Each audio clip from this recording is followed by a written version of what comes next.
first of all, thank you very much for fitting me in. I appreciate it. Thank you.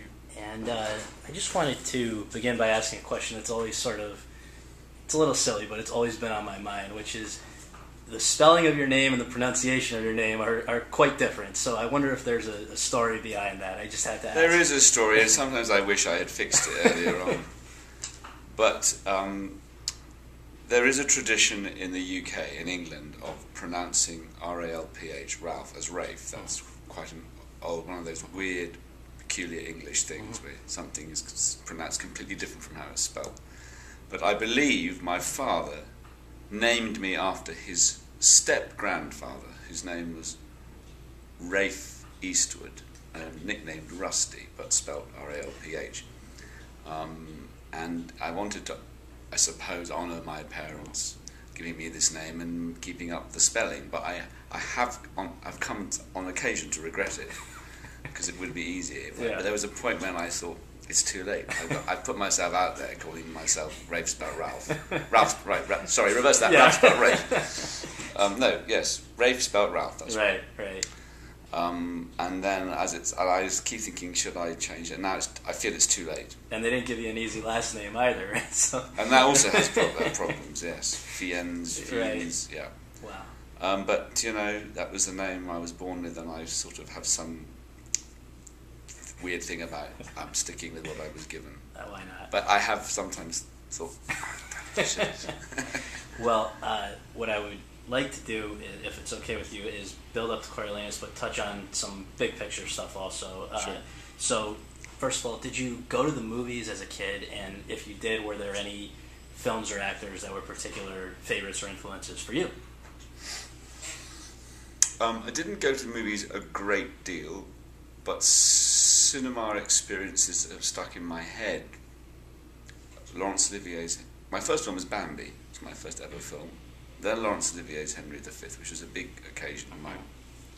I remember being the build-up and going to the battle scene and the arrows and the William Morton music. But films that I think when I was, I know Dr. Zhivago made a great impression on me. I must have been about 8. And I saw Lawrence of Arabia. In fact, after that made a huge impression on me. These were all. I'm trying to think of films I saw when I was in my sort of 8, 9, 10, 11, that age bracket. Being taken to this tiny little cinema in a tiny little market town called Shaftesbury. It was called the Savoy Cinema. There was a lady in a pink booth, and she would give you these tiny little rip-off tickets. And people smoked then in cinemas. And then I remember they have the Pearl and Dean, the advertising thing. This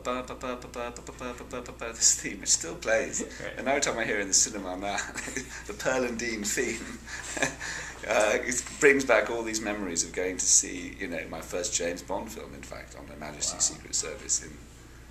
And at that age, any trip to the cinema, you're not judgmental. You're, I think the only film I found hard to understand was Paint My Wagon. Well, but then I think, no, but a film, I know when you first asked that question, a film when I was much later in my teens, a film that really made like a strong cinematic impression beyond was, I think, Alien, Ridley Scott film. I think that was one, like, just literally as you asked me the question, I remember that weird feeling when suddenly something shifts in your awareness of what a film can do. When did you first try acting, just as, even if just a playful thing, and then when did you know that you wanted to be, or that you were an actor? Was there a moment that you can pinpoint?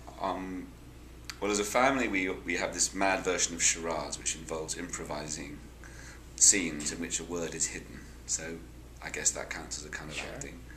And then when I went to my school, which is a kind of boys' school known as a grammar school, I think my English teacher detected that I might have an ability, so I was played. He ambitiously produced a King Lear in this school, and I was playing the small part of the King of France, who has a nice little scene at the beginning and disappears. And then the second teacher asked me to play the part of Thomas Cromwell in A Man for All Seasons, which Leah McKern played in the film. And then I suppose my biggest part in school was a part in an early Shakespeare play, Love's Labour's Lost, a very verbose, romantic character called Barone. I played again later on. But I never thought at the time, I enjoyed doing it, and I guess I had an aptitude for language and a sort of confidence in speak, etc. But never consciously thought I wanted to be an actor. I thought I wanted to go to art school and be a painter. But going to art school sort of freed up my sense of the choices available to me. It was a very exciting art course, but it was designed to kind of shake your awareness up and get you to think and see and live and look and question, basically question. And I think that course disturbed me in a positive sense, that I suddenly had one day a very, very weird realization that I wanted to be an actor. And the steps that you took, I know you, excuse me, wound up didn't wind up, but you went to RADA. And then when you went out into the real world as an actor at the beginning, what were the, journalists and other people look and they say, this was his big break. They can point to different things. But as you see it, looking back, what was the early role or roles that opened up the doors to do? Well, your breaks go in stages. Your first break is that you get offered a job at all at a drama school. Right. And everyone leaving drama school is, so anxious. Are they going to get an agent? Are they going to be asked to work? And I luckily got an agent and I was an acting ASM, which is an acting assistant stage manager in the open air theatre in Regent's Park in London, which runs only seasonally in the summer. That felt like a big break, and then I was asked back the next season to play Romeo. Then my next break was being asked to the National Theatre to be part of a company where I was lucky to be alongside some really extraordinary stage actors. In fact, I then worked in that company at the National. I worked with a wonderful actress called Barbara Jefford, who played Volumnia on stage with me years later when I played Coriolanus on stage. There was also a wonderful actor, Alec McCowan. It's theatre actors that are not known here probably, but at the time were highly regarded, great actors. And then from there I was asked to join the Royal Shakespeare Company to play Henry VI in a trilogy of Henry VI parts 1, 2 and 3 condensed into 2 plays called The Plantagenets, and they were famously done at Stratford by Peter Hall. And they're like this great monumental historical soap opera ending in Richard III. But that felt like a wonderful break because the part of Henry VI is a great part of a sort of a king, a bad king, but a pious good man embroiled in political intrigue. But that I remember feeling, but I think because Shakespeare had always been a passion of my mother's and that she introduced me to Shakespeare, so the Royal Shakespeare Company had somehow lodged itself in where I wanted to be. So to be invited in my very first season by Adrian Noble to play that part that was a big thing. When and how did film first enter the picture for you? Well, I was with the Royal Shakespeare Company for 2 seasons, which is actually 4 years, because you do a year in Stratford, a year in London, so 2 of those. 4. After that, I was being approached to be in some film dramas, and I was asked to play a television film playing Lawrence of Arabia, but it was called A Dangerous Man, Lawrence After Arabia, which is a very low budget but good script about T.E. Lawrence trying to negotiate for the Arabs at the Versailles conference in 1919, I think. And then that led to a version of Wuthering Heights, which Paramount were doing, where I played Heathcliff. It wasn't a big success. It didn't really fly at all, but it was a wonderful. I mean, at that point, to be offered to play Heathcliff is fantastic. But I suppose I understand it was Steven, because Steven Spielberg saw that he saw something in it or in my performance that made him want to meet me about Schindler's List. And then clearly that was an amazing opportunity, and we met, and then I was asked to direct my own screen test. I was given a speech that was a compilation bits of dialogue from the screenplay, but was into a monologue to be done to a camera. So I remember going to a little studio in Covent Garden, and I think they were paying for it, but I basically directed myself. Wow. In this, and then after that, shortly after that, I got that amazing call, you dream of getting, which is to be in what was clearly going to be an extraordinary film for Stephen. What I hope I can do as the last thing before really focusing. Sorry if my answers are long. No, I'm thrilled with it. It's wonderful. I appreciate it. And I'm sorry that it's taken me a while to get specifically to Coriolanus, but I just have to ask you, if I can, about 5 specific sort of roles that I'd like to include as a sidebar, just for a thought or two as you think back to these specific parts of yours, that about, either how you got it, or what it meant to you to play that part, or just what it symbolizes as you look back on your whole career. So these are just sort of 5 that I'd like to do a sidebar about, and of course, the first one is Schindler's List. So was that experience anything that what most stands out to you as you think back? What most stands out is the extraordinary sense of ensemble and connectedness between crew and cast and everyone being there in Poland. The spirit between people about what we were doing.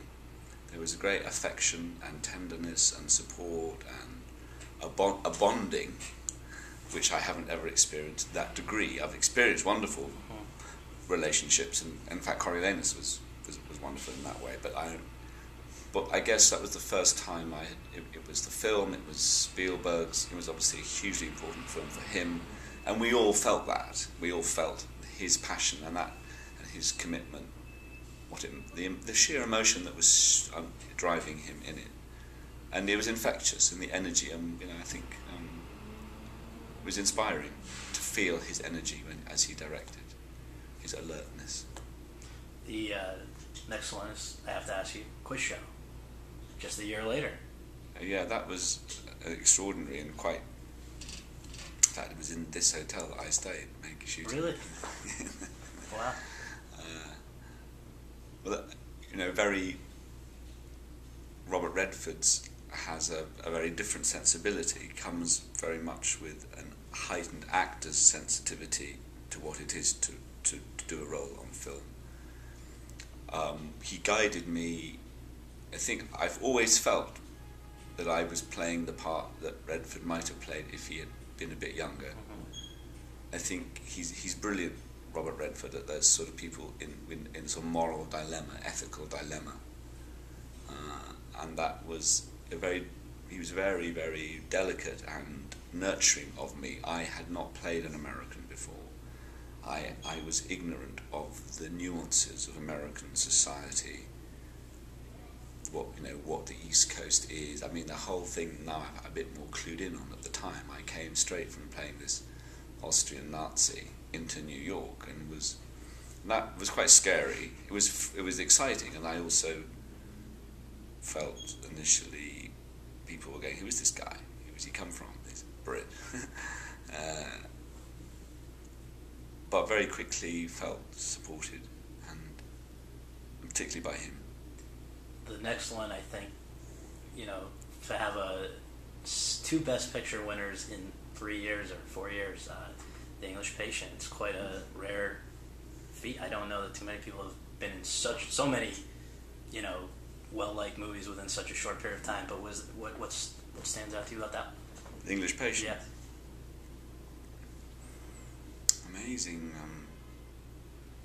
The shooting of that seems luxurious now. I don't know that you would get funding to make The English Patient over from September to January.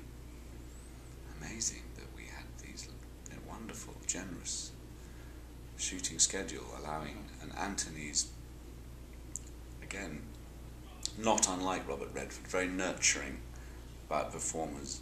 And that may sound like they're soft, but it's not. It's like they're questioning you, and they're pulling things from you and getting you gently to see where... And they're discovering something. Anthony, a very humane man, incredibly sensitive to nuances of performance.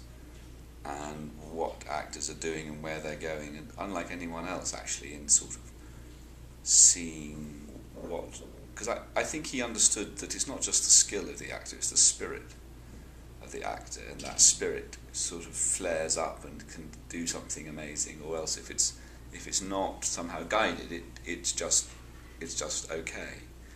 But that's the very fine mind that can understand that.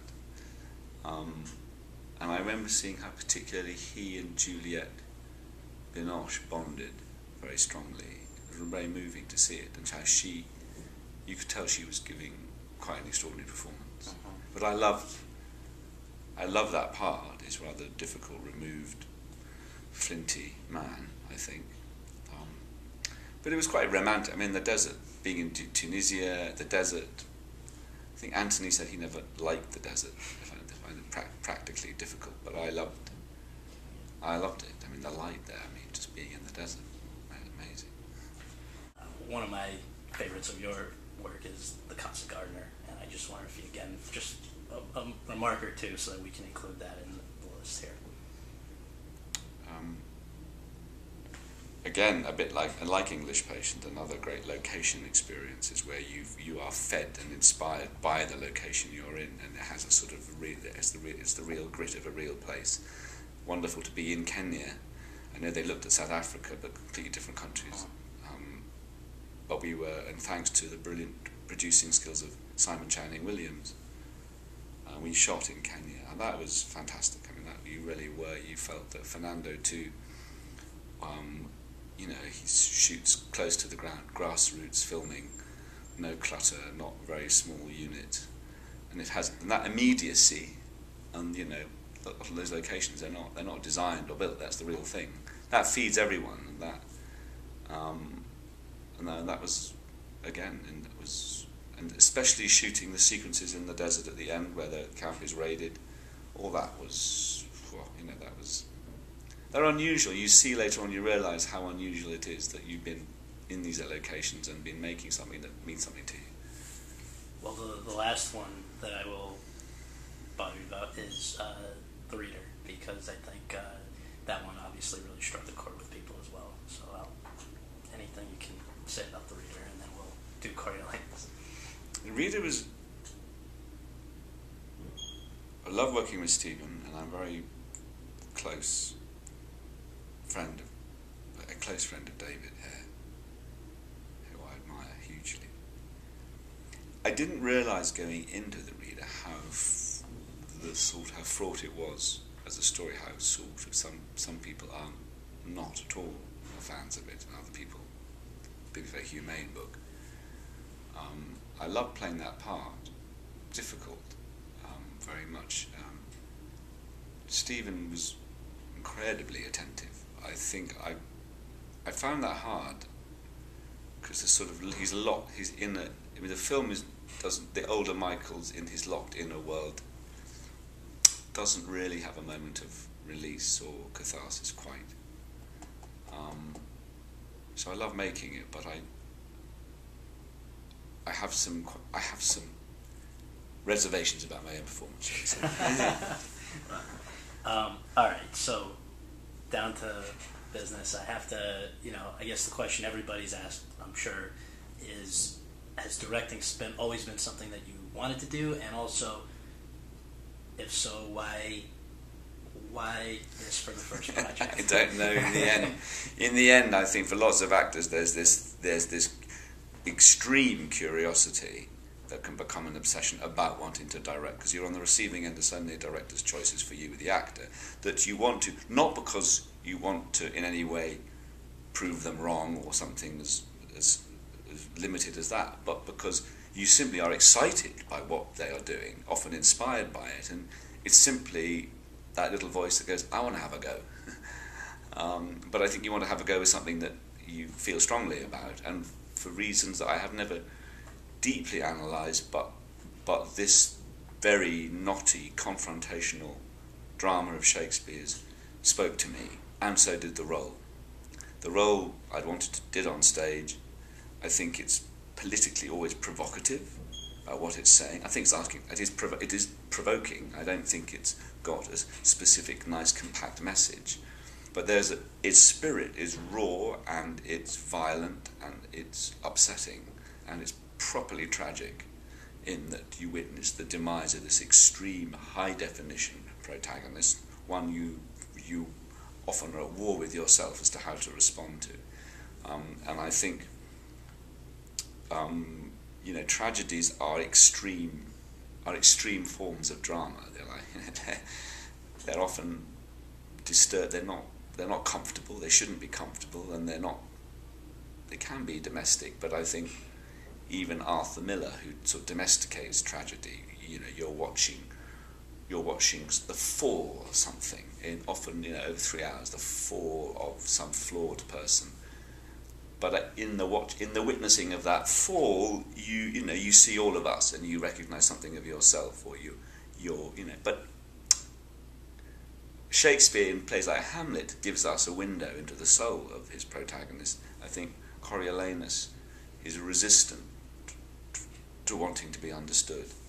I'm afraid that's what appealed to me. This sort of the uncompromising proposition of Shakespeare's drama is that you will not understand me, and this is who I am. But the wider context of the world, the discontent on the street, the war that never stops. In my head, this war with the Volscians is any war, the war that we can never stop having anywhere in the world. We always are killing each other, blowing each other up.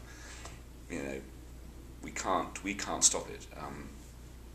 And I think it's a very, it leaves you with an eviscerated corpse.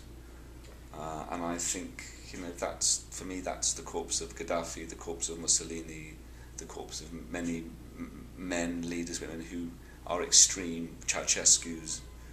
Often they've started at a point of idealism and a point of principle, and they go off. And I think it's a tough call, because Coriolanus is he's hard. He's a sword. He's a knife. And the creative decision that I assume you and your screenwriter made here that is so interesting and really has only been attempted, I guess, by a few other people. I guess Orson Welles and Baz Luhrmann, in a way, is to set this in a modern setting. Which I had this idea that if you were to do it, it should be a modern setting. Just today, whatever today is, and today is going to change as whatever, so probably will date. But I pitched this to John Logan, and that was in effect his enthusiastic response was in a way the first validation of the idea, because here's a guy working alongside Scorsese's and Michael Mann's and high flyers, who gave me half-hour interview. He's the sweetest and kindest of men, but also a brilliant screenwriter. Sure. And you just tell me. Sure. The last question that I want to ask you is just, you have never, it seems, just even talking about a few of your previous roles, but also having really watched and sort of studied your larger body of work, you've never really shied away from playing the tormented, the dark, the sort of not necessarily likable character. Yeah. And I guess all of those terms in a way apply to Coriolanus. Yeah. Why do you, in some ways it may even seem like it seems like you're almost drawn to those characters. I am, probably. I want to ask you if you know why that is, just because a lot of people run away from them. They disturb the waters, they provoke. I love Dostoevsky's protagonists, Raskolnikov, Rogozhin in The Idiot. I mean, Dostoevsky seems to understand the pain. There's a pain at the heart of those who are evildoers. He writes it brilliantly. They are lost in their pain, and they are destroyers. But he sees the essential humanity, and that's tough to say that. But I mean, I think I'm fascinated by that, and I think a lot of these tragic protagonists are in huge pain, and I think for Coriolanus, I've always sort of found there's a sort of release momentarily when he breaks down at his mother's. There's a cry of pain and the release. There's some kind of cathartic thing that happens to him, which I always. He touches his own humanity there, when he hasn't before. So why I love the play, the drama, the story, the film, whatever, is there's this extreme rigidity in this man which snaps at his mother's feet, and I found this moment profoundly moving when I've seen it on stage, because I think it's like Shakespeare's pressing that nerve where you're connected to your parent and they define who you are, and the mother is ambivalent figure, humanizing and controlling and violent. I mean, but I think we are all full of these profound ambivalences, and I love tackling that stuff. Oh, you do great, and thank you very much for that. I certainly Thank appreciate you. it.